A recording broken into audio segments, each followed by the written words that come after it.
আনাস রাদিয়াল্লাহু তাআলা আনহুর মা মদিনায় যখন প্রিয় নবীজি আসলেন, সবাই প্রিয় নবীজিকে বিভিন্ন গিফট দেয়, কেউ এটা দেয় ওইটা দেয়, বিভিন্ন ধরনের হাদিয়া দেয়। তো উম্মে সোলাইম গরিব মানুষ, উনি এসে বলেন, ইয়া রাসূলুল্লাহ, সবাই আপনার সাথে দেখা করে কিছু না কিছু হাদিয়া দেয়, আমার তো হাদিয়া দেওয়ার কোনো সামর্থ্য নাই, আমি কি দিব আপনাকে? আমার এই ছোট্ট ছেলেটাকেই আপনার আমি হাদিয়া দিয়ে দিলাম। ছেলেটার নাম হচ্ছে আনাস। কি নাম? আনাস রাদিয়াল্লাহু তাআলা, প্রিয় নবীজির খাদেম, কর্মচারী ছিলেন। তো বললেন, ইয়া রাসূলুল্লাহ, আপনি রেখে দেন, আমার কলিজার টুকরা আনাসই হচ্ছে আমার পক্ষ থেকে আপনার জন্য গিফট, আপনি তার জন্য একটু দোয়া করেন। তো তিনি দোয়া করতে আরম্ভ করলেন, আল্লাহুম্মা আকসির মালা ওয়া ওয়ালাদা, আল্লাহ আপনি আনাসের সম্পদ বাড়ায় দেন, আল্লাহ আপনি আনাসের সন্তান বাড়ায় দেন। এই যে দোয়া করেছেন, ওয়া বারিক লাহু ফিমা আ'তাইতা, যা দিবেন এতে বরকত দিয়ে দেন, এই যে দোয়া করেছেন, দোয়ার ফলে কি হয়েছে দেখেন। আনাস রাদিয়াল্লাহু তাআলা আনহু বলেন, প্রিয় নবীজির এই দোয়ার বরকতে মদিনার সবার খেজুর বাগানে বছরে খেজুর হতো একবার, কিন্তু আমি আনাসের খেজুর বাগানে বছরে খেজুর হতো 2 বার। আর ওনার সর্বসাকুল্যে 80 জন সন্তান ছিল। 80 জন। কয়জন? যেহেতু অনেকগুলো ফ্যামিলি ছিল ওনাদের, প্রিয় নবীজির দোয়ার বরকতে 2 বার বছরে খেজুর হতো ওনার বাগানে, আর 80 জন সন্তান তিনি পেয়েছিলেন। তাহলে সাহাবাদের প্রতি কোমল আচরণ করতেন, তাদের জন্য দোয়া করতেন, তাদের ভালো গুণের প্রশংসা করতেন। অনেক হাদিস, অনেক হাদিস, এগুলো বলতে গেলে অনেক সময় লেগে যাবে। একটা বিখ্যাত হাদিস আপনারা জুমার সময়, জুমার খুতবার সময় প্রায় শোনেন, আরহামু উম্মতি বি উম্মতি আবু বকর, শোনেন? ওয়া আশাদ্দুহুম ফি আমরিল্লাহি উমর, এই যে মুখস্থ। ওয়া আসদাকুহুম হায়াআন উসমান, ওয়া আকরাউহুম লিকিতাবিল্লাহি উবাই। তার মানে এই উম্মতের মধ্যে সবচেয়ে সফট হার্টেড হচ্ছেন আবু বকর, সবচেয়ে সফট হার্টেড। আল্লাহর জমিনে আল্লাহর দ্বীন বাস্তবায়নে সবচেয়ে কঠোর হচ্ছেন ওমরে ফারুক। সবচেয়ে কঠোর কে? ওমরে ফারুক। সবচেয়ে লজ্জাশীল সাহাবী হচ্ছেন উসমান। এভাবে তিনি অ্যাপ্রিশিয়েট করতেন। আমরা অনেক সময় মানুষের অ্যাপ্রিশিয়েট করতে চাই না। প্রিয় নবীজি কারোর মধ্যে ভালো কিছু দেখলে কি করতেন? সবাই বলুন, অ্যাপ্রিশিয়েট করতেন। আপনার ছেলের মধ্যেও, আপনার মেয়ের মধ্যেও কোনো ভালো গুণ দেখলে আপনি অ্যাপ্রিশিয়েট করবেন, দোয়া করবেন, উজ্জীবিত হবে সে, ইন্সপায়ার্ড হবে। আমরা অনেক সময় আমাদের ছেলে মেয়েদেরকে উৎসাহ দেই না, তার মধ্যে যে কি কারিশমা আমরা জানিই না, মনে করি যে A+ পাইলেই বুঝি সফল। A+ পায় নাই, পাশের ঘরের কেউ পাইছে, বলে যে যা ওর পা ধোয়া পানি খা, এরকম বলে না বাংলাদেশে? নিজের ছেলে A+ পায় নাই, পাশের ঘরের একজন পাইছে, তো কি বলে? তার পা ধোয়া। এইটা বলে কিন্তু ওর মনোবল আপনি শুরুতেই নষ্ট করে দিলেন, ভেঙে দিলেন। না, ওর মধ্যে হয়তো অন্য ধরনের কোনো যোগ্যতা আছে, অন্য ধরনের ক্যালিবার আছে। সো তাদেরকে অ্যাপ্রিশিয়েট আমাদেরকে করতে হবে। প্রিয় নবীজি যে কোনো সাহাবীর মধ্যে যে কোনো ভালো গুণ দেখলে তিনি অ্যাপ্রিশিয়েট করতেন। আবু মুসা আল-আশআরী রাদিয়াল্লাহু তাআলা আনহু কণ্ঠটা ছিল বড় চমৎকার। তিনি একবার বললেন, ইয়া আবা মুসা লাকাদ উতিতা মিজমার মিন মাজামিরি আলি দাউদ, দাউদ নবীর গলায় আল্লাহ যে সুরের ঝংকার দিয়েছে, এই উম্মতের মধ্যে আল্লাহ তোমার গলায় সেই সুরের লহরী ঢেলে দিয়েছে। তো তিনি বলেন, ইয়া রাসূলুল্লাহ, আমি তো আপনার সামনে কখনো কোরআন তেলাওয়াত করিনি, আমার গলায় যে সুর আছে আপনি কি করে বুঝলেন? প্রিয় নবীজি বলেন, গত রাতে তোমার ঘরের পাশ দিয়ে যাচ্ছিলাম, তুমি যে তেলাওয়াত করছিলে, আমি দরজার বাইরে, ঘরের দেয়ালের বাইরে দাঁড়িয়ে দাঁড়িয়ে শুনছিলাম। আবু মুসা বলে, ইয়া রাসূলুল্লাহ, আপনি শুনছিলেন, এটা যদি আমি টের পেতাম, আমি ফজর পর্যন্ত শুধু তেলাওয়াত করতেই থাকতাম। সুবহানাল্লাহ পড়বেন না? তাহলে আমরা যেন অ্যাপ্রিশিয়েট করি। প্রিয় নবীজি অ্যাপ্রিশিয়েট করতেন, সাহাবাদেরকে যথাযথ তারবিয়া দিতেন, তাদের সাথে মাঝে মাঝে রসিকতা করতেন, খোশ গল্প করতেন, সাহাবীদের সাথে একসাথে মিলেমিশে কাজ করতেন। মসজিদ নির্মাণের ঘটনা আমরা জানি, কোবা মসজিদ, মসজিদে নববী। এমন না যে চেয়ারে বসে থেকে এই তোমরা মসজিদ বানাও, না। একজন ট্রু লিডারের বৈশিষ্ট্য হচ্ছে উনি সামনে এগিয়ে যাবেন, ওনাকে দেখে দেখে ফলোয়াররা ফলো করবে, ঠিক না? প্রিয় নবীজি নিজে মাটি বহন করেছেন, পাথর বহন করেছেন, নিজে খন্দকের পরীক্ষা খনন করেছেন, পেটে পাথর বেঁধেছেন। এটা ছিল সাহাবাদের সাথে প্রিয় নবীজির ইন্টারাকশন, ডিলিংস, মেলামেশা। এবার আমরা একটু দেখি যে প্রিয় নবীর যারা খাদেম ছিলেন, কর্মচারী ছিল, তাদের সাথে কেমন আচরণ ছিল। আমরা তো আমাদের বাসায় পান থেকে চুন খসলেই হাত তুলে ফেলি কাজের লোকদের গায়ে, এরকম দেখি না আমরা? দেখেছেন পত্রপত্রিকায়? খুব বেশি মানুষের অধিকার নিয়ে কথা বলে, মানবাধিকার কর্মী, কিন্তু ঘরের গৃহ কর্মী যারা আছে পিটিয়ে একেবারে পিঠ লাল করে ফেলছে, এরকম দেখি না আমরা? কথার কাজের কোনো মিল নাই। কিন্তু প্রিয় নবীজির বায়োগ্রাফি যদি আমরা স্ক্যান করি তাহলে দেখবো আম্মা জান আয়েশা রাদিয়াল্লাহু তাআলা আনহা বলেন তিনি কখনো তার কোনো কর্মচারীর গায়ে হাত তুলেননি। আরে হাত তোলা তো দূর কি বাদ, তিনি কটু কথাও বলেন নাই, ধমকও দেন নাই। সরাসরি ওনার খাদেম আনাস রাদিয়াল্লাহু তাআলা আনহুর জবানবন্দি শুনুন। ডিরেক্ট কারো ব্যাপারে জানতে হলে আপনি তার ড্রাইভারের কাছ থেকে খোঁজ পাবেন, কর্মচারীর কাছ থেকে খোঁজ পাবেন, মানে ঘরের কাজের বুয়ার কাছ থেকে খোঁজ পাবেন, দারোয়ানের কাছ থেকে খোঁজ পাবেন। বিশ্বনবীর দারোয়ান বা কর্মচারীর কাছ থেকে শুনেন ওনার আচরণের ব্যাপারে। আনাস রাদিয়াল্লাহু তাআলা আনহু বলেন আমি 1 বছর 2 বছর নয়, টানা 10 বছর বিশ্বনবীর খাদেম ছিলাম। কয় বছর? এই 10 বছরের এই লং পিরিয়ড অফ টাইমে কখনো তিনি আমার কোনো কাজে বিরক্ত হয়ে এই শব্দটা বলেন নাই। তিনি কখনো বলেন নাই যে আনাস এটা কেন করেছো, কখনো বলেন নাই যে আনাস এটা কেন করো নাই, করছো কেন এটাও বলে নাই, এটা করো নাই কেন এটাও বলেন নাই। আল্লাহু আকবার। একবার তিনি ওনার একটা জামা আনতে পাঠালেন আনাসকে, যে আনাস আমার এই জামাটা নিয়ে আস। ছোট্ট আনাস আনতে যে মদিনার রাস্তায় দেখে যে বাচ্চারা খেলাধুলা করে, জামা আনার কথা ভুলে যে সেও বাচ্চাদের সাথে খেলা দেখতে আরম্ভ করছে। এখন আল্লাহ রাসূল সাল্লাল্লাহু আলাইহি ওয়াসাল্লাম অনেকক্ষণ বসে আছেন, কি আমার জামা তো আসে না, আনাসও আসে না, ঘটনা কি? আসে না। তিনি বললেন যে যাই, কি আর করা, নিজের জামা নিজেই নিয়ে আসি। বের হলেন, বের হয়ে দেখেন মদিনার এক গলির মধ্যে মদিনার অন্যান্য বাচ্চাদের সাথে প্রিয় নবীজির আনাস সেখানে দাঁড়িয়ে আছে। তিনি চোখ বড় করলেন না, চোখ লাল করলেন না, ধমক দিলেন না, শাসালেন না, উনিও আস্তে করে আনাস রাদিয়াল্লাহু তাআলা আনহুর পিছনে যে দাঁড়িয়ে রইলেন। দেখেন খেলা দেখে এদিকে দেখে ওদিকে দেখে দেখতে দেখতে হঠাৎ আনাস রাদিয়াল্লাহু দেখেন যে পিছনে কে দাঁড়িয়ে আছে, স্বয়ং প্রিয় নবীজি দাঁড়িয়ে আছে। উনি ভয় পেয়ে গেলেন। আল্লাহ রাসূল সাল্লাল্লাহু আলাইহি সাল্লাম আনাস রাদিয়াল্লাহু তাআলা আনহুকে কিছুই বললেন না, ধমক দিলেন না, শাসালেন না, পিট্টি দিলেন না, জাস্ট এ স্মাইল, শুধু একটা মুচকি হাসি দিলেন। কি দিলেন? আনাস রাদিয়াল্লাহু তাআলা আনহু বলেন সেদিনের বিশ্বনবীর সেদিনের মুচকি হাসির শাসন মৃত্যুর আগ পর্যন্ত আমাকে সোজা পথে রেখেছে। তাহলে প্রিয় বন্ধুরা, শাসন করতে জানলে বেদ দিয়ে শাসন করতে হয় না, গায়ে হাত তুলতে হয় না, ধমকাতে হয় না। শাসন করতে জানলে সামান্য একটা মুচকি হাসি দিয়ে শাসন করা যায়, ঠিক কিনা বলেন? কর্মচারীদের সাথে বিশ্বনবী সাল্লাল্লাহু আলাইহি ওয়াসাল্লামের আচরণ ছিল ঠিক এমন। এবার আমরা দেখি স্ত্রীদের সাথে কেমন আচরণ করতেন তিনি। স্ত্রীদেরকেও তিনি আগে সালাম দিতেন। স্ত্রীদেরকে কি করতেন? আগে সালাম দিতেন। আমাদের মধ্যে একটা ভুল বোঝাবুঝি আছে, আমরা অনেক সময় মনে করি যে না, স্ত্রীদের হয়তো আগে সালাম দিতে হবে, স্বামীরা সালাম দিবে না, এরকম একটা টেন্ডেন্সি থাকে। এটা ভুল। সবাইকে আগে সালাম দেওয়ার একটা কম্পিটিশন আমাদের মধ্যে থাকতে হবে। সালাম মানে হচ্ছে শান্তি। সালাম মানে কি? শান্তি। আপনি যদি ঘরে শান্তি ঢুকাতে চান আগে সালাম দিবেন। আমাদের ঘরটা, আমাদের প্রত্যেকের পরিবার, ঘর, সংসার এটা শান্তিময় হোক, বলুন তো আমরা চাই কি চাই না? তাহলে এই ঘরে আমরা সালাম ঢুকাবো। কি ঢুকাবো? আওয়াজ করে সবাই বলুন, কি ঢুকাবো? ঘরে যেই প্রথমে কি করব আমরা? ঘরে যেই আমরা সালাম দিয়ে ফেলবো, আসসালামু আলাইকুম, দেখবেন যে কোনো ঝগড়া নাই, কোনো অশান্তি নাই। অনেকে বলে যে হুজুর ঘরের ভেতরে শুধু অশান্তি, অনেক অশান্তি, অনেক ঝগড়া। এরকম হয় আপনাদের? আপনাদের হয়? এর কারণ হচ্ছে শান্তির পয়গাম আমরা ঘরে ঢুকাই নাই। শান্তির পয়গাম আমরা ঘরে ঢুকাই নাই। ঘরে ঢুকে আমরা সালাম দিব। প্রিয় নবীজি আগে সালাম দিতেন। আম্মা জান আয়েশা বলেন যে অনেক চেষ্টা করেছি আমি দিব, লুকিয়ে থাকতাম মাঝে মাঝে, কিন্তু অনেক দূরে থেকে বিশ্বনবী বলে ফেলতেন আসসালামু আলাইকুম রাহমাতুল্লাহ। স্ত্রীদেরকে আগে সালাম দিতেন। মসজিদ থেকে নামাজ থেকে বের হয়ে স্ত্রীদেরকে ঘর পর্যন্ত পৌঁছে দিতেন। ঘরের ছোটখাটো কাজে তিনি সহায়তা করতেন। নিজের জামার সেলাই করতেন, মাঝে মাঝে জামা থেকে চুল থেকে উকুন বের করতেন, হাদিসে আছে। ছাগলের দুধ নিজে দহন করতেন, হাদিসে আছে। সাংসারিক কাজে সহযোগিতা করতেন এবং খুবই হৃদ্যতাপূর্ণ সম্পর্ক ছিল স্ত্রীদের সাথে।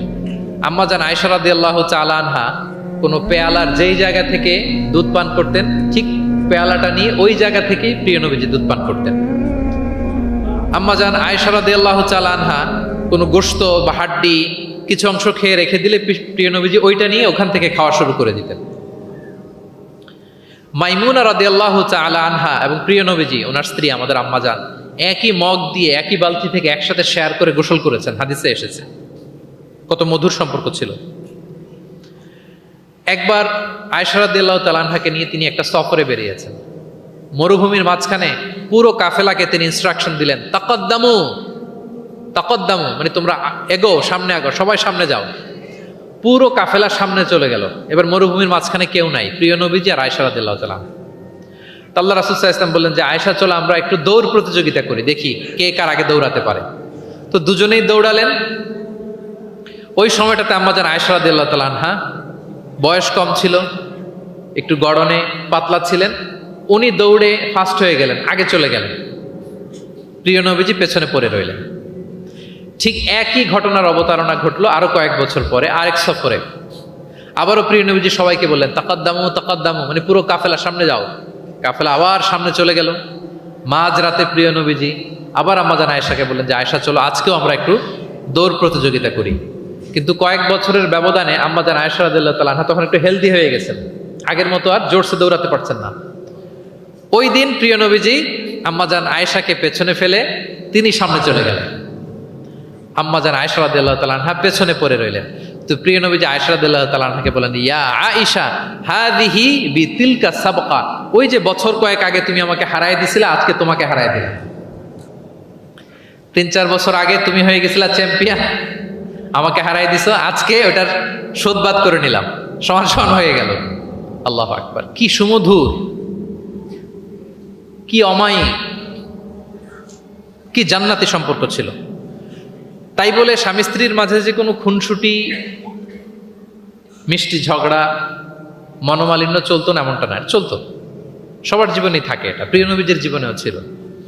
তো তখন আল্লাহ রাসূল সাল্লাল্লাহু আলাইহি ওয়াসাল্লাম বলতেন, আয়েশা ইন্নী লা আ'লাম ইযা কুনতি আন্নী রাদিয়া ওয়া ইযা কুনতি আলাইয়া গাদবা। আয়েশা, আমি কিন্তু টের পাই কখন তুমি আমার প্রতি খুশি আর কখন তুমি আমার উপর রেগে আছো, আমি কিন্তু বুঝে ফেলি। আম্মা জান বলেন যে আপনি কি করে বোঝেন? রাসূল সাল্লাল্লাহু আলাইহি ওয়াসাল্লাম বললেন, যখন তুমি আমার উপর রেগে থাকো তখন দোয়া করার সময় তুমি বলো রব্বি ইব্রাহিম, মানে হে ইব্রাহিমের রব আপনি আমাদেরকে ক্ষমা করেন, হে মুসার রব আপনি আমাদেরকে ক্ষমা করেন। আর যখন তুমি আমার উপর খুশি থাকো তখন দোয়ার সময় তুমি বলো রব্বি মুহাম্মদ, হে মুহাম্মাদের রব আপনি আমাদেরকে ক্ষমা করেন, হে মুহাম্মাদের রব আপনি আমাদের উপর দয়া করেন। মানে তুমি যখন রেগে থাকো তুমি ইচ্ছে করে আমার নামটা মুখে নিতে চাও না, আমি কিন্তু বুঝে ফেলি। আম্মা জান আয়েশা বলেন, ইয়া রাসূলুল্লাহ মা আহজুরু ইল্লা ইসমাক, আমি তো শুধু আপনার নামটাই বাদ দেই, মুখ থেকেই বাদ দেই, কিন্তু আমার হৃদয় থেকে তো কখনোই আপনাকে সরাতে পারি না। হৃদয়ে সবসময় আপনি থাকেন ইয়া রাসূলুল্লাহ।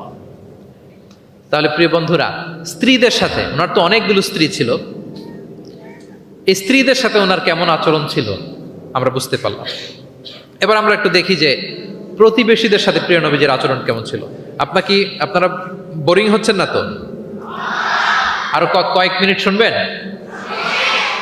ইনশাআল্লাহ, ইনশাআল্লাহ। আরো 1 ঘন্টা? আচ্ছা, প্রতিবেশীর সাথে প্রিয় নবীজির আচরণ কেমন ছিল আমরা শুনি। আল্লাহ রাসূল সাল্লাল্লাহু আলাইহি ওয়াসাল্লাম সবসময় প্রতিবেশীদের সাথে অত্যন্ত ভালো আচরণ করতেন। তিনি বলতেন, মান কানা ইউমিনু বিল্লাহি ওয়াল ইয়াউমিল আখির ফালইউকরিম জারা, যে আল্লাহ বিশ্বাস করে এবং আখিরাতে বিশ্বাস করে সে যেন প্রতিবেশীর সাথে ভালো আচরণ করে, প্রতিবেশীকে যেন সম্মান করে। এবং আবু যার গিফারি রাদিয়াল্লাহু তাআলা আনহুকে তিনি বলতেন যে, আবু যার তুমি যদি মারাক রান্না করো, মানে ঝোল, আমরা নেহারি খাই না গরুর পায়া দিয়ে, গরুর পায়া দিয়ে যে ঝোল রান্না করে এটাকে কি বলেন আপনারা? নেহারি। তো তিনি বললেন যে আবু যার যখন নেহারি রান্না করবে, ঝোল জাতীয় কিছু রান্না করবে, পানি একটু বেশি দিও যাতে তোমার প্রতিবেশীর সাথে তুমি শেয়ার করতে পারো। প্রতিবেশীর ব্যাপারে কতটা কনসার্ন ছিলেন তিনি। এবং তিনি বলতেন, লাইসাল মুমিন আল্লাযী ইয়াশবা ওয়া জারুহু জাইউন ইলা যামবি, সে ব্যক্তি মুমিন নয় যে নিজে পেট পুরে খায় কিন্তু তার প্রতিবেশীরা অভুক্ত থাকে, না খেয়ে থাকে। সে ব্যক্তি কখনো প্রকৃত মুমিন হতে পারে না। এবং মজার ব্যাপার হচ্ছে, ভালো আচরণের জন্য, সদাচরণের জন্য প্রতিবেশী মুসলিম হওয়া আবশ্যক নয়। রিপিট, আমি আবারও বলছি, ব্যাপারটা এমন না যে আমার মুসলিম প্রতিবেশী ভালো আচরণ করব। আমার হয়তো বৌদ্ধ প্রতিবেশী বা হিন্দু প্রতিবেশী, এজন্য ওদের সাথে আমি ভালো আচরণ করব না। ব্যাপারটা কি এমন না। নেইবরের ক্ষেত্রে মুসলিম হোক অমুসলিম হোক, প্রতিবেশী হলেই তার সাথে আমাদের ভালো আচরণ করতে হবে। বিশ্বনবীর এক ইহুদি প্রতিবেশী ছিল, ইহুদি। তো সে প্রতিবেশীর ছোট্ট একটা ইহুদি সন্তান ছিল, প্রায় বিশ্বনবীর কাছে এসে প্রিয় নবীজির টুকিটাকি কাজ করে দিতেন। তো হঠাৎ অনেক দিন হয়ে গেল ইহুদি ছেলেটা আসে না, তার কোনো দেখা নেই। প্রিয় নবীজি ভাবলেন হয়তো কোনো সমস্যা হয়েছে, তাকে দেখে আসে। তার বাড়িতে যেয়ে দেখলেন যে ছেলে বড্ড অসুস্থ, প্রচন্ড অসুস্থ হয়ে কাতরাচ্ছে, বিছানায় শুয়ে আছে। রাসূল সাল্লাল্লাহু আলাইহি ওয়াসাল্লাম তার পাশে বসলেন, তার মাথায় হাত বুলিয়ে দিলেন এবং ইহুদি ছেলেটার দিকে তাকিয়ে বললেন, আসলিম, অর্থাৎ তুমি ইসলাম ধর্ম গ্রহণ করো। দেখেন প্রিয় নবীজির স্ট্র্যাটেজি দেখেন। এই ছেলের সাথে অনেক দেখা হয়েছে, প্রিয় নবীজির বাসায় এসেছে, কাজ করে দিয়েছে, কিন্তু এই ইহুদির বাচ্চাটাকে কখনো দিনের দাওয়াত তিনি দেন নাই। কেন? কারণ তিনি একটা ভালো সময়ের অপেক্ষা করতেছিলেন। তিনি দেখলেন যে this is the right time to give দাওয়া, এখনই সুন্দর সময়, কারণ সে অসুস্থ অবস্থা, একের মুমূর্ষ কাতর, এখন দাওয়াত দিলে এটা কাজে লাগবে। তিনি বললেন, আসলিম, ইসলাম ধর্ম গ্রহণ করো। তো পাশেই তার ইহুদি বাবা দাঁড়িয়েছিল। ফানাযারা ইলা ওয়াজহি আবি, এটা বলার সাথে সাথে ইহুদি ছেলেটা বাবার দিকে তাকালো যে দেখি বাবা কি বলে। তার বাবা, ইহুদি বাবা বলতে আরম্ভ করলো, আতি আবুল কাসেম, মানে আবুল কাসেম যা বলে তুমি তাই শোনো। প্রিয় নবীজির প্রথম সন্তান হচ্ছে কাসিম। আমাদের দেশে হয় না যে বড় মেয়ের নাম ধরেন যে সুমাইয়া, তো বলে যায় সুমাইয়ার বাবা, সুমাইয়ার বাবা বলে না। বা ধরেন যে ছেলের নাম, বড় ছেলে আব্দুল্লাহ, বলে যায় আব্দুল্লাহর বাবা কোথায়। তো আরবেও এই প্রচলনটা ছিল। রাসূল সাল্লাল্লাহু আলাইহি ওয়াসাল্লামের প্রথম সন্তানের নাম ছিল কাসিম, তো ফলে ওনাকে ডাকা হতো কাসিমের বাবা তখন পর্যন্ত, আবুল কাসিম, আবুল কাসিম। ইহুদি বলে, ছেলেটাকে বলে আতিয়া আবুল কাসিম, মানে আবুল কাসিম যা বলে তাই শোনো। এবার রাসূল সাল্লাল্লাহু আলাইহি ওয়াসাল্লাম দেখলেন যে এখনই তো সুযোগ, তিনি পড়তে আরম্ভ করলেন যে তুমি আমার সাথে সাথে পড়ো। এবার ছেলেটা পড়তে আরম্ভ করলো, আশহাদু আল্লা ইলাহা ইল্লাল্লাহ ওয়া আশহাদু আন্না মুহাম্মাদান আবদুহু ওয়া রাসূলুহু। রাসূল সাল্লাল্লাহু আলাইহি ওয়াসাল্লাম বের হয়ে আসলেন আর পড়তে আরম্ভ করলেন, আলহামদুলিল্লাহিল্লাযী আনকাযাহু মিনান নার, প্রশংসা সে আল্লাহর যে আল্লাহ তাআলা যে কিছুক্ষণ আগে জাহান্নামের পথযাত্রী ছিল তাকে এই শাহাদাতের মাধ্যমে মুহূর্তেই জান্নাতি বানিয়ে দিলেন। মুহূর্তেই এই ইহুদি ছেলেটাকে জান্নাতে বানিয়ে দিল কে? দেখেন প্রতিবেশীর সাথে প্রিয় নবীজির কেমন আচরণ। সবসময় প্রতিবেশীর খোঁজ রাখবেন। সো আমরা আমাদের আশেপাশে যারা আছে একটু যেন খোঁজ রাখি। এখন তো এই যে অ্যাপার্টমেন্ট কালচারে কে প্রতিবেশী কার দরজা খোলা, কে কোন দিকে থাকে আমরা জানিই না। কিন্তু সুযোগ হলে আমার আশেপাশে যারা আছে আমরা যেন একটু খোঁজ রাখি, সুস্থ আছে কিনা, তাদের কোনো ধরনের সমস্যা হচ্ছে কিনা, কোনোভাবে আমি তাদের কাজে লাগতে পারি কিনা, ফিনান্সিয়ালি সাপোর্ট অথবা পরামর্শ দিয়ে হলো আমরা যেন তাদেরকে সাপোর্ট করি। তাহলে প্রতিবেশীর সাথে প্রিয় নবীজির বিহেভিয়ার কেমন ছিল আমরা জেনে গেলাম। এবার আমরা জানবো যুদ্ধবন্দীদের সাথে প্রিয় নবীজির কেমন আচরণ ছিল। পিওডাব্লিউ, প্রিজনার অফ ওয়ার। আমরা তো আবু গারিব কারাবারের কথা শুনেছি, আবু গারিব শুনেছি না? গুয়ান্তানামো বে, আয়নাঘর, এটা তো সবাই শুনেছি। আয়নাঘরের নাম শোনেন নাই? কি ধরনের নির্যাতন হয়েছে সেখানে, যারা বেরিয়ে আসছে তাদের কথা যখন আমরা শুনেছি আমাদের গা শিউরে উঠেছে। যুগে যুগে যুদ্ধবন্দীদের সাথে মানুষ কেমন আচরণ করত। আয়নাঘরেরা তো আর যুদ্ধবন্দী না, তো এদেশের স্বাধীন নাগরিকদের উপর জুলুম করা হয়েছে, অপারেশন চালানো হয়েছে। তো যুদ্ধবন্দীদের সাথে প্রিয় নবীজির আচরণ কেমন ছিল আমরা যদি একটু দেখি, কম্পেয়ার টু এই আবু গারিব, গুয়ান্তানামো বে, এই সমস্ত আয়নাঘরের যে ইনসিডেন্ট আমাদের সামনে আছে, এটাকে একটু সামনে রেখে যদি দেখি যে যুদ্ধে যদি কেউ বন্দী হতো প্রিয় নবীজির হাতে, উনি কি আচরণ করতেন। আমরা যদি বদরের যুদ্ধ শেষে যারা বন্দী হয়েছে তাদের ঘটনা দেখি, দেখবো যে প্রিয় নবীজি সাহাবীদের মাঝে তাদেরকে ভাগ করে দিয়েছেন এবং সব সাহাবীদেরকে এই যুদ্ধবন্দীদের সাথে ভালো আচরণের নির্দেশ দিয়েছেন। সাহাবারাও এই নির্দেশনা অক্ষরে অক্ষরে পালন করেছে। তারা তুলনামূলক কম দামি খাবারটা খেয়ে যুদ্ধবন্দীদেরকে দামি খাবারটা খাইয়েছে। সুবহানাল্লাহ। একটা ছোট্ট ঘটনা শেয়ার করলে বুঝতে পারবেন যে প্রিয় নবীজি যুদ্ধবন্দীদের সাথে কেমন আচরণ করতেন। সুমামা ইবনে উসাল রাদিয়াল্লাহু তাআলা আনহু, উনি ইয়ামামার অধিবাসী ছিলেন। আল্লাহ রাসূল সাল্লাল্লাহু আলাইহি সাল্লামকে অ্যাসাসিনেট করার জন্য, মানে গোপনে হত্যার জন্য তিনি মদিনায় এসে সাহাবীদের হাতে ধরা পড়েন। সাহাবীরা ওনাকে মসজিদে নববীর পিলারের সাথে রশি দিয়ে বেঁধে রাখেন এবং প্রিয় নবীজির কাছে তথ্যটি পৌঁছান যে ইয়া রাসূলুল্লাহ আপনাকে হত্যা করতে এসেছিল, আমরা তাকে ধরেছি, মসজিদে নববীর পিলারে বেঁধেছি। রাসূল সাল্লাল্লাহু আলাইহি ওয়াসাল্লাম তার কাছে গেলেন, তার খোঁজ খবর নিলেন, ইসলামের বিভিন্ন সুন্দর সুন্দর কথা, দ্য বিউটি অফ ইসলাম তার সামনে তুলে ধরলেন এবং সাহাবাদেরকে বললেন যে তাকে ভালো ভালো খাবার দাও। বাড়িতে এসে বললেন রুটি বানাও, জব দিয়ে রুটি বানিয়ে সুমামার জন্য পাঠাও। সুমামা প্রথমে রুটি খেলো। এরপরের দিন এক সাহাবীকে বললেন যে তুমি ওটের দুধ দহন করে গরম গরম দুধ তার জন্য নিয়ে যাও। এরপরের দিন সে দুধ খেলো। এভাবে প্রিয় নবীজি প্রতিদিন তার সাথে দেখা করেন এবং ইসলামের সুন্দর সুন্দর কথাগুলো তাকে শোনান। সুমামা তো অবাক যে তোমরা যুদ্ধবন্দীদের সাথে এমন আচরণ করো। সুমামা রীতিমতো অবাক যে জামাই আদর চলতেছে টানা 3 দিন।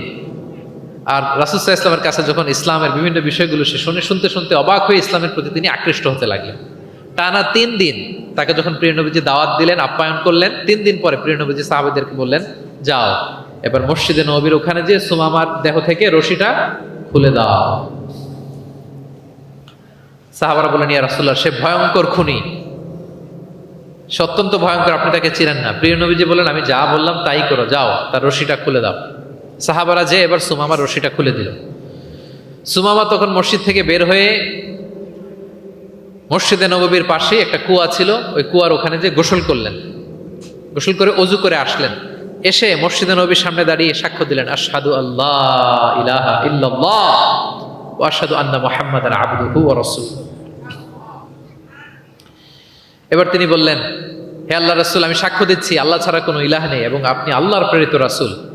তিনি বললেন হে মুহাম্মদ এতদিন আপনার চাইতে কোনো অপ্রিয় চেহারা আমার কাছে ছিল না, সবচেয়ে অপছন্দ করতাম আপনাকে, কিন্তু এই মুহূর্তে থেকে আপনার চাইতে কোনো প্রিয় ব্যক্তিত্ব আমার জীবনে আর নাই।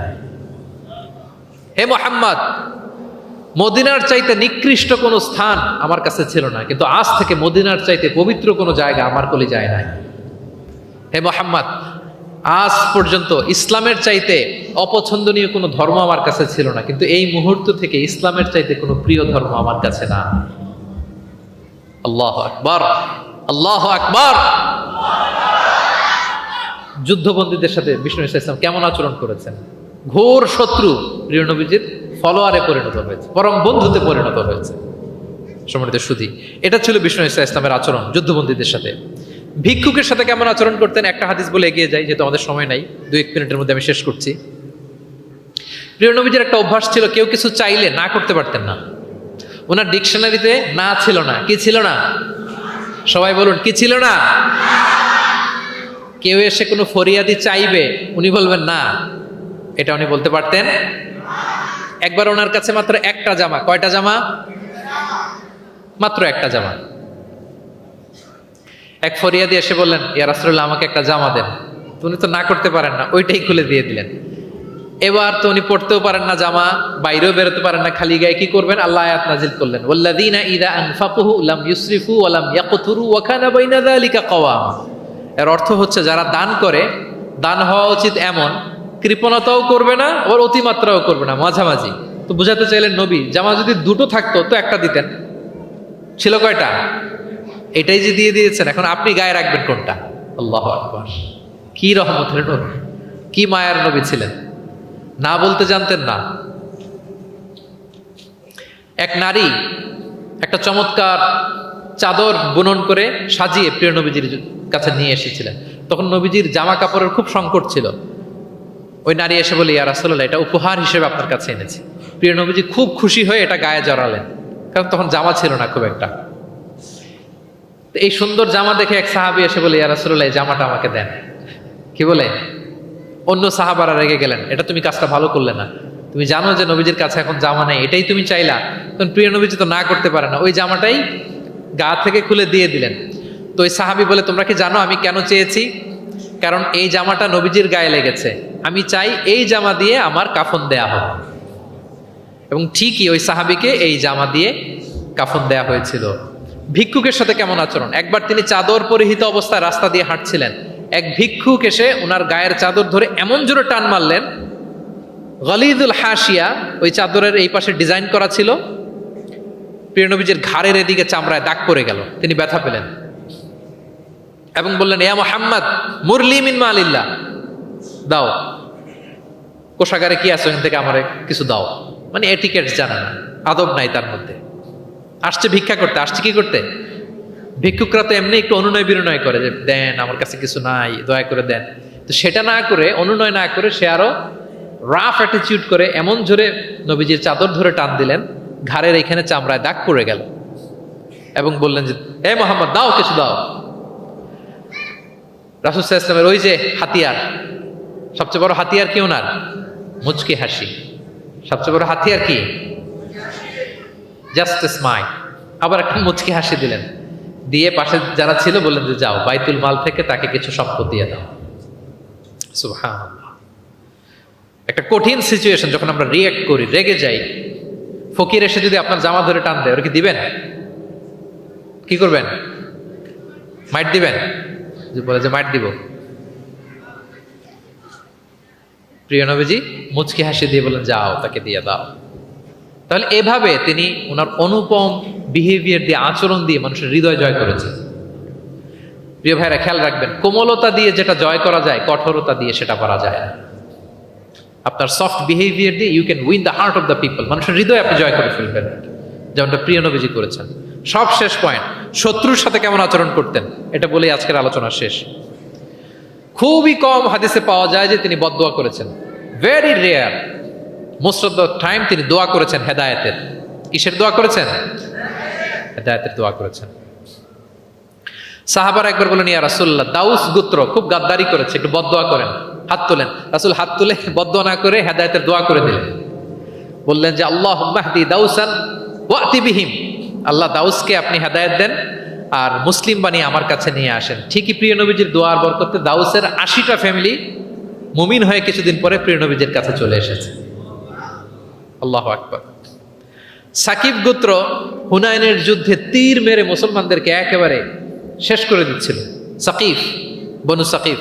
সাহাবারা আবার বলেন, ইয়া রাসূলুল্লাহ হাত তোলেন, একটু দোয়া, একটু বদদোয়া করেন, আল্লাহ যেন ওদেরকে ধ্বংস করে দেয়, আল্লাহ যেন ধ্বংস করে দেয়। রাসূল সাল্লাল্লাহু আলাইহি ওয়াসাল্লাম আবার দোয়া করলেন যে বাল আরজু আইয়ুখরিজাল্লাহু মিন আসলাবিহিম মান ইয়া'বুদুল্লাহ ওয়াহদাহু ওয়া লা ইউশরিকু বিহি শাইআ। আমি তাদের হেদায়েতের জন্য দোয়া করি। আপনারা জানেন যে তায়েফের ময়দানে প্রিয় নবীজিকে পাথর মারা হয়েছে, জানেন? পাথর মারতে মারতে রক্তাক্ত করা হয়েছিল প্রিয় নবীজিকে, মাথা থেকে পা পর্যন্ত ব্লিডিং। সাথে ছিল যায়েদ বিন হারেসা রাদিয়াল্লাহু তাআলা। উনি প্রিয় নবীজিকে বাঁচাতে যে উনিও মাথায় আঘাত পেয়েছেন, ওখান থেকে ব্লিডিং। এক খ্রিস্টান দাস কিছু খেজুর, কিছু আঙ্গুর নিয়ে আসলো প্রিয় নবীজির কাছে, যে আপনি তো অসুস্থ, ক্লান্ত শ্রান্ত, এটা খান। প্রিয় নবীজি বিসমিল্লাহির রহমানির রহিম বলে আঙ্গুরটা নিল। ওই খ্রিস্টান দাসের নাম ছিল আদ্দাস। প্রিয় নবীজি যখন বললেন বিসমিল্লাহ, আদ্দাস বলে যে বিসমিল্লাহ, এটা আবার কোন শব্দ? এই তায়েফে আমি এতদিন ধরে আছি, কেউ তো খাবারের আগে বিসমিল্লাহ বলে না। মান আনতা, আপনি কে? তো প্রিয় নবীজি বলেন ওমান আনতা, তুমি কে? তো আদ্দাস বলে আমি খ্রিস্টিয়ান স্লেভ, আমি একজন খ্রিস্টান দাস। তো রাসূল সাল্লাল্লাহু আলাইহি ওয়াসাল্লাম বললেন তোমার বাড়ি কই? বলে যে মিন আহলি নিনাবি, আমার বাড়ি ইরাক। তো রাসূল সাল্লাল্লাহু আলাইহি ওয়াসাল্লাম বললেন যেখানে ইউনুস নবীর বাড়ি। এবার খ্রিস্টান আরো অবাক যে আপনি ইউনুস নবীকেও চিনেন? রাসূল সাল্লাল্লাহু আলাইহি ওয়াসাল্লাম বললেন আরে চিনবো না মানে, ইউনুস তো আমার ভাই, সেও নবী আর আমিও নবী। ইউনুস যে নবী ছিল আলাইহিস সালাম, এই নবুয়তির ধারাবাহিকতার এই চেইনটাকে পূর্ণতা দিতে আল্লাহ তাআলা আমাকে পাঠিয়েছেন। খাতামুন নবিয়্যিন, seal of the all prophets. Addas অবাক হয়ে গেল। আদ্দাস রাদিয়াল্লাহু তাআলা আনহু ঠিক ওই জায়গায় এই খ্রিস্টান বালক রাসূল সাল্লাল্লাহু আলাইহি ওয়াসাল্লামের কাছে শাহাদা পড়ে মুসলমান হয়ে গেল। পাহাড় রক্ষী ফেরেশতারা এসে বললেন, ইয়া রাসূলুল্লাহ আপনি বলেন তায়েফের দুই দিকের পাহাড় চাপা দিয়ে এমন এক কলাপস করে দিব, পুরো তায়েফবাসী মেসাকার হয়ে যাবে। রাসূল সাল্লাল্লাহু আলাইহি ওয়াসাল্লাম বললেন না, তারা হয়তো ঈমান আনেনি, কিন্তু তাদের পরের জেনারেশন, তার পরের জেনারেশন, তাদের মধ্যে থেকে কেউ না কেউ থাকবে যারা পড়বে লা ইলাহা ইল্লাল্লাহ মুহাম্মাদুর রাসূলুল্লাহ। তাই হয়েছে। আমি গত সপ্তাহে উমরায় ছিলাম, একদিনের জন্য তায়েফ গিয়েছিলাম। মসজিদের অভাব নাই, ইসলামিক ইনস্টিটিউশনের অভাব নাই। প্রিয় নবীজির সেই দোয়া সত্যিই বাস্তবায়িত হয়েছে। তায়েফবাসী তখন ঈমান আনে নাই, কিন্তু এখন লক্ষ লক্ষ মুসলিম কালেমার পতাকাবাহী বীর সেনানী তায়েফের জমিনে আছে না নাই? শত্রুদের সাথে তিনি এমন আচরণ করেছেন। উহুদের ময়দানে রক্তাক্ত হয়েছেন, দাঁত ভেঙেছে, হেলমেট ভেঙে দন্দন মোবারক শহীদ হয়েছে বিশ্বনবীর। কিন্তু হেদায়েতের দোয়া করেছেন। তিনি বলেছেন, আল্লাহুম্মা হদি কওমি ফাইন্নাহুম লা ইয়ালামুন। আল্লাহ, আমার কওমকে আপনি মাফ করেন, ওরা চিনে নাই, বুঝে নাই। শুধু যে ক্ষমাই চাইছে আল্লাহর কাছে তা না, ওদের হয়ে এক্সকিউজ করতেছে। শুধু এতটুকু করলে হয়তো যে আল্লাহ ক্ষমা করে দেন, শুধু এতটুকুই না, আবার বলতেছে আল্লাহ ওরা বুঝে নাই। ছোট মানুষ ভুল করলে আমরা কি বলি? যে কেন ভুলটা করছে, কারণ বুঝেন। ওর হয়ে আমরা ওকালতি করি। তো প্রিয় নবীজি বলতেছেন, আল্লাহ তাদেরকে হেদায়েত দেন আমার কওমকে, কারণ ফাইন্নাহুম লা ইয়ালামুন, আমি যে নবী তারা চিনে নাই, তারা আমাকে চিনে নাই, তারা বুঝতে পারে নাই। এভাবে আল্লাহ রাসূল সাল্লাল্লাহু আলাইহি ওয়াসাল্লাম শত্রুদের সাথে যুদ্ধের ময়দানে আচরণ করেছেন। যুদ্ধের ময়দানে প্রিয় নবীজির কঠোর নির্দেশনা ছিল, খবরদার কোনো নারীর গায়ে হাত তুলবে না, কোনো শিশুর গায়ে হাত তুলবে না, কোনো বিধর্মী পাদ্রীর গায়ে হাত তুলবে না। যুদ্ধ থেকে বিরত আছে, নিউট্রাল, এমন কোনো মানুষের গায়ে হাত তুলবে না। আত্মসমর্পণ করে তোমাদের কাছে সিকিউরিটি চাচ্ছে, আত্মসমর্পণ করেছে, নিরাপত্তা চাচ্ছে, তাদের গায়ে হাত তুলবে না।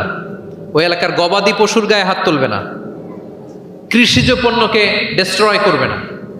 যুদ্ধের ময়দানে এই নির্দেশনাগুলো বিষ্ণু ইসা ইসলাম দিয়েছেন, এবং এগুলোর কারণেই শত্রুরাও বিষ্ণু ইসা ইসলামের বন্ধুতে পরিণত হয়েছে। আমরা জানি যে এলাকায় থাকতে দেয় নাই, তায়েফে গিয়েছে, থাকতে দেয় নাই, আত্মীয় স্বজন সহ mental torture, physical torture and what not, কি করে নাই কোরাইশরা। সেই কোরাইশদের কাছে যখন 8ম হিজরিতে বিজয়ীর বেশে তিনি গেলেন, থার করে কাঁপতেছিল কোরাইশরা যে হায় রে, আজকে তো গত এই কয়েক যুগের প্রতিশোধ মুহাম্মদ নিবে, রক্তের বন্যা বইয়ে দিবে আজকে মক্কায়। কিন্তু সবার দিকে তাকিয়ে বিশ্বনবী কি বললেন? লা তাসরিবা আলাইকুম ইয়াউম ইযহাবু ফাআনতুমুত তালাকা, যাও আজকে ক্ষমা করে দিলাম। ভাই ভাইয়ের সাথে যে আচরণ করবে, আজকে আমি তোমাদের সাথে ওই আচরণ করব। সুবহানাল্লাহ। This was the character and behaviour of the last messenger Muhammad সাল্লাল্লাহু আলাইহি ওয়াসাল্লাম। সম্মানিত সুধী, তাহলে আমরা যেটা বুঝলাম, কোমল আচরণ দিয়ে আপনি যা অর্জন করতে পারবেন, কঠোর আচরণ দিয়ে, রূঢ় আচরণ দিয়ে, খারাপ ব্যবহার দিয়ে পারবেন? সবাই বলেন তো পারবেন? ব্যক্তি তার সুন্দর আচরণ দিয়ে খুব সহজেই অন্যের মাঝে প্রভাব বিস্তার করতে পারে। আমরা দেখেছি যে প্রিয় নবী শিশুদের সাথে, নারীদের সাথে, বন্ধুর সাথে, শত্রুর সাথে অমায়িক আচরণ করেছেন। এক্সাম্পলারি বিহেভিয়ার, অমায়িক আচরণ। আমরা যেন সেই আচরণের অধিকারী হতে পারি, আমরা যেন সেই ব্যবহারের অধিকারী হতে পারি। প্রিয় নবীজি যেমনি তার কোমল আচরণ দিয়ে, মার্জিত, পরিশীলিত, অমায়িক, মাধুর্যপূর্ণ আচরণ দিয়ে মানব মণ্ডলীর হৃদয় জয় করেছেন, আমরাও যেন আমাদের আচরণকে সেভাবে পরিশীলিত করতে পারি। আল্লাহ তাআলা আমাদের সবাইকে কথাগুলো বোঝার ও আমল করার তৌফিক